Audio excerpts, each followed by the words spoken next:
हरि ओम। अधुना अहं गोत्रव्यवस्थायाः विषये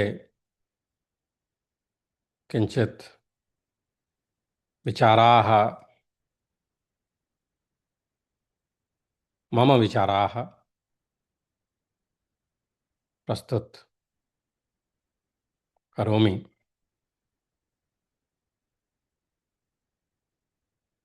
एतत् एकं महत्त्वपूर्ण विषयम् अस्ति। भारतस्य समाजस्य एकः व्यवस्था अस्ति। सा व्यवस्था कथं भारतस्य जनायाः आनुवांशिकी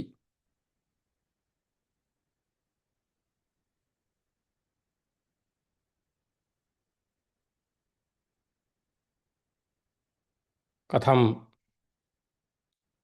प्रभावः करोति तद्विषये वयं जानीमः। तद्विषये वयं जानीमः। So I'm going to talk about once again about the the genetics and the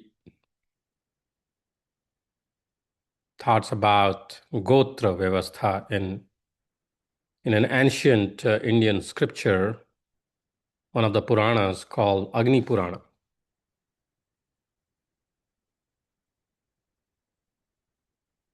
The purpose of this presentation is to encourage a discussion between our Sanskrit scholars who study the Sanskrit literature and the folks who are scientists and look at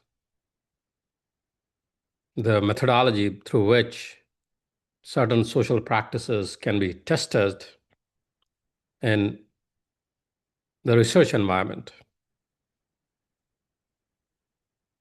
And also to introduce the idea about what it exactly is as per what has been said in Agni Puran. So let's get started. Hari Om. Om Sahanavatu Sahano Bhunaktu Sahaviryam Karvavahai Tejasvinavadidamastu Ma Vidvishavahai. Om Shanti Shanti Shanti. नमस्कार, हरिओम। आज हम अग्नि पुराण के एक अत्यंत रोचक अध्याय की चर्चा पुनः करेंगे। यह अध्याय विवाह, गोत्र, वंश, परिवार और सामाजिक व्यवस्था से संबंधित है, किंतु आज मैं इसे केवल धार्मिक दृष्टि से नहीं देखूंगा। एक चिकित्सक, न्यूरोलॉजिस्ट, वैज्ञानिक के रूप में मैं एक प्रश्न पूछना चाहता हूं। क्या अग्नि पुराण में वर्णित कुछ सामाजिक व्यवस्थाएं क्या अग्नि पुराण में वर्णित बताए गए कुछ सामाजिक व्यवस्थाओं के ऐसे जैविक, बायोलॉजिक या स्वास्थ्य, हेल्थ रिलेटेड परिणाम थे, इफेक्ट्स थे, जिन्हें आज आधुनिक विज्ञान समझ सकता है? यह किसी मेरा जो व्याख्यान है, यह किसी धार्मिक दावे को वैज्ञानिक रूप से सिद्ध करने का प्रयास नहीं है। यह शास्त्र और विज्ञान के बीच एक संवाद का प्रयास है। तो विज्ञान, जैसा कि मैंने पिछले वीडियो में भी बताया, कि विज्ञान प्रश्नों से प्रारंभ होता है। विज्ञान उत्तरों से नहीं प्रारंभ होता। विज्ञान प्रश्नों से प्रारंभ होता है, उत्तरों से नहीं प्रारंभ होता है। जब हम किसी प्राचीन ग्रंथ को पढ़ते हैं तो दो अतियां देखने को मिलती हैं। एक समूह कहता है इन ग्रंथों में केवल मिथक है, झूठ है। दूसरा कहता है इन ग्रंथों में संपूर्ण आधुनिक विज्ञान पहले से मौजूद था। एक वैज्ञानिक के रूप में मैं दोनों से सावधान रहने की सलाह देता हूं। न अंधविश्वास, न अंध निषेध। क्या चाहिए? सिर्फ सिर्फ सिर्फ जिज्ञासा। अग्नि पुराण क्या कहता है? अग्नि पुराण के विवाह अध्याय में कहा गया है कि समान गोत्र में विवाह ना करें, समान प्रवर में विवाह ना करें, पिता की ओर से 7 पीढ़ियों तक विवाह ना करें, माता की ओर से 5 पीढ़ियों तक विवाह ना करें। पहली दृष्टि में यह धार्मिक नियम प्रतीत होता है, परंतु क्या इसके पीछे कोई वैज्ञानिकता है, जैविक अर्थ है? तो गोत्र क्या है? यहां सबसे पहले एक बात स्पष्ट कर देना आवश्यक है कि गोत्र डीएनए नहीं है, जीन नहीं है, क्रोमोसोम नहीं है। गोत्र एक सामाजिक और सांस्कृतिक पहचान है। लेकिन प्रश्न यह है, क्या गोत्र व्यवस्था ने निकट संबंधियों के बीच विवाह कम करने का कार्य किया? यदि ऐसा हुआ हो तो इसके जैविक परिणाम, बायोलॉजिकल इफेक्ट्स क्या रहे होंगे? आधुनिक अनुवांशिकी। आज हम जानते हैं कि हमारे शरीर की प्रत्येक कोशिका में डीएनए होता है। हमारे शरीर की प्रत्येक कोशिका में डीएनए होता है। डीएनए में हमारे माता पिता से प्राप्त अनुवांशिक सूचना होती है, जेनेटिक मैसेजिंग होती है। हम अपने पिता से लगभग आधा डीएनए प्राप्त करते हैं और माता से लगभग आधा। लेकिन हम सभी कुछ दोषयुक्त जीन भी लेकर चलते हैं। अधिकांश समय हमें इसे पता, इसका ज्ञान ही नहीं होता है, पता ही नहीं होता है, क्योंकि दूसरी कॉपी, दूसरी प्रति सामान्य होती है। Autosomal recessive diseases. आधुनिक चिकित्सा में कंसैंग्युनिटी यानी निकट रक्त संबंधियों में विवाह का विशेष अध्ययन किया जाता है। यदि माता और पिता दोनों में एक ही दोषयुक्त जीन हो तो संतान में रोग उत्पन्न हो सकता है, जैसे sickle cell disease, metabolic disorders, thalassemia और भी बहुत सारे बौद्धिक। निकट संबंधियों में विवाह होने पर ऐसे रोगों का जोखिम बढ़ सकता है। इसी कारण आधुनिक चिकित्सा में हम कॉन्सेंजेनिटी को समझते हैं और सामान्यतः रक्त संबंधियों में विवाह नहीं होना चाहिए, ऐसा कहा जाता है, ताकि ऑटोसोमल रिसेसिव ट्रेट्स एक्यूमुलेट ना हो। तो 7 पीढ़ियां और 5 पीढ़ियां वाला चक्कर क्या है? तो अग्नि पुराण कहता है कि पिता की ओर से 7 पीढ़ियां और माता की ओर से 5 पीढ़ियां। यहां एक रोचक प्रश्न उठता है, प्राचीन समाजों ने इतनी विस्तृत वंश स्मृति क्यों सुरक्षित रखी? आधुनिक अनुवांशिकी हमें बताती है कि जितनी दूर जैविक रिश्तेदारी होगी उतनी अधिक अनुवांशिक विविधता होगी। क्या यह नियम उसी दिशा में एक सामाजिक प्रयास था? हम निश्चित रूप से नहीं कह सकते, लेकिन यह एक वैज्ञानिक रूप से अध्ययन योग्य प्रश्न है। फैमिली हिस्ट्री, आधुनिक चिकित्सा का प्राचीन स्वरूप क्या था? जब कोई हमारे क्लिनिक में आता है तो हम पूछते हैं, उसकी फैमिली हिस्ट्री पूछते हैं कि परिवार में स्ट्रोक तो नहीं हुआ, किसी को डायबिटीज तो नहीं है, कैंसर, मिर्गी, मानसिक रोग। हम इसे कहते हैं फैमिली हिस्ट्री। आश्चर्य की बात है कि भारतीय समाज भी हजारों वर्षों तक कुल, गोत्र, प्रवर, वंशावली का संरक्षण करता रहा। क्या यह केवल धार्मिक कारणों से था, या यह सामाजिक स्मृति का भी एक माध्यम था? तो अब हम थोड़ी पॉपुलेशन जेनेटिक्स का विषय उठाते हैं। यह आधुनिक अनुवांशिकी, मॉडर्न जेनेटिक्स की एक अत्यंत महत्वपूर्ण शाखा है। यह पॉपुलेशन जेनेटिक्स अध्ययन करती है कि विभिन्न समुदायों में आनुवंशिक भिन्नताएं कैसे विकसित होती हैं।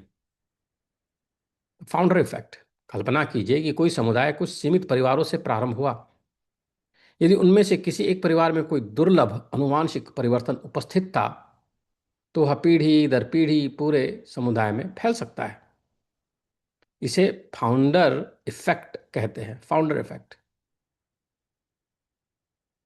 विश्व के उदाहरण क्या दिए जा सकते हैं? तो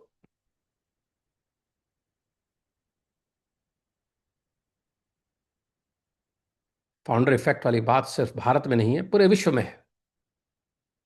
आश्केनाजी ज्यूश समुदाय में टे सेक्स, फिनिश पॉपुलेशन में अनेक दुर्लभ आनुवंशिक रोग हैं। आमिष समुदाय में फाउंडर म्यूटेशंस, फ्रेंच कैनेडियंस में विशिष्ट आनुवंशिक विकार देखे जाते हैं। भारत एक आनुवंशिक प्रयोगशाला।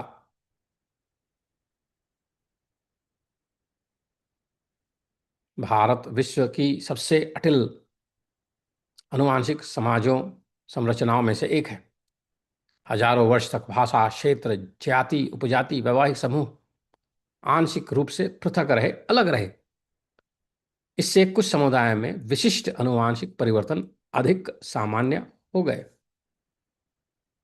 आधुनिक वैज्ञानिक शोध में पता चलता है, भारत पर हुए अनेक आनुवंशिक अध्ययनों में यह दिखाया है कि कुछ समुदाय में लंबे समय तक एंडोगेमी अर्थात समुदाय के भीतर विवाह की परंपरा रही है।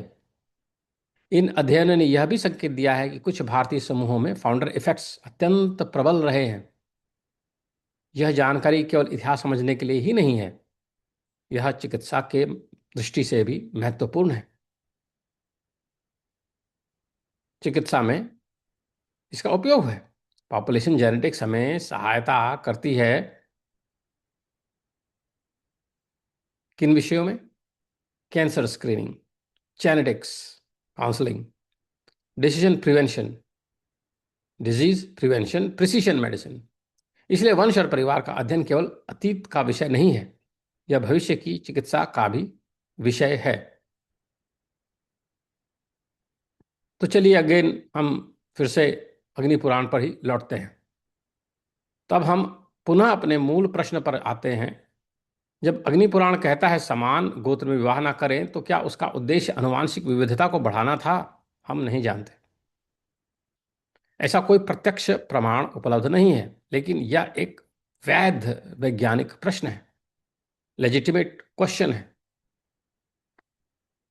इस अध्याय में, अग्नि पुराण के इस अध्याय में यह भी उल्लेख है कि विशेष परिस्थितियों में स्त्री पुनर्विवाह कर सकती है। यह दर्शाता है कि प्राचीन समाज केवल अनुष्ठानों की चिंता नहीं कर रहा था, वह सामाजिक स्थिरता और मानवीय कल्याण पर भी विचार कर रहा था।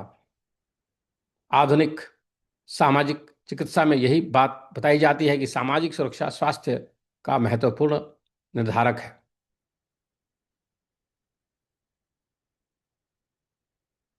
एक स्ट्रोक न्यूरोलॉजिस्ट के रूप में प्रतिदिन देखता हूं कि स्वास्थ्य केवल जीन से ही निर्धारित नहीं होता।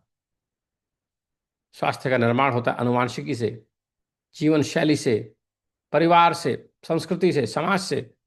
मनुष्य केवल डीएनए नहीं है, मनुष्य एक जैविक, सामाजिक और सांस्कृतिक अस्तित्व है। मैं पुनः स्पष्ट करना चाहता हूं कि यह दावा नहीं कर रहा कि अग्नि पुराण आधुनिक जेनेटिक्स का ग्रंथ है। मैं यह भी दावा नहीं कर रहा कि ऋषियों को डीएनए, क्रोमोसोम, मेंडेलियन इनहेरिटेंस का ज्ञान था।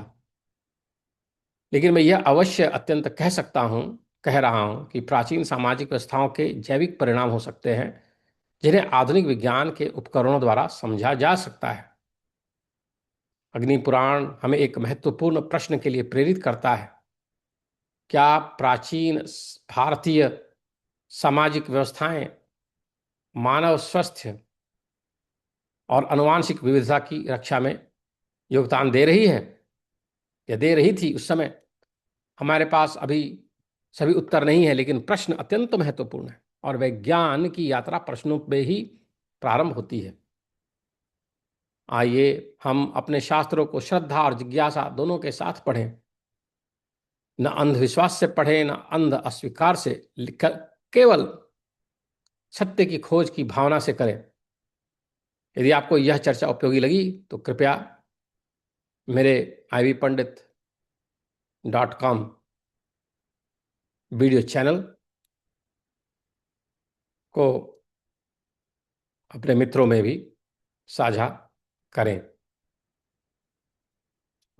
हरिओम। धन्यवादः।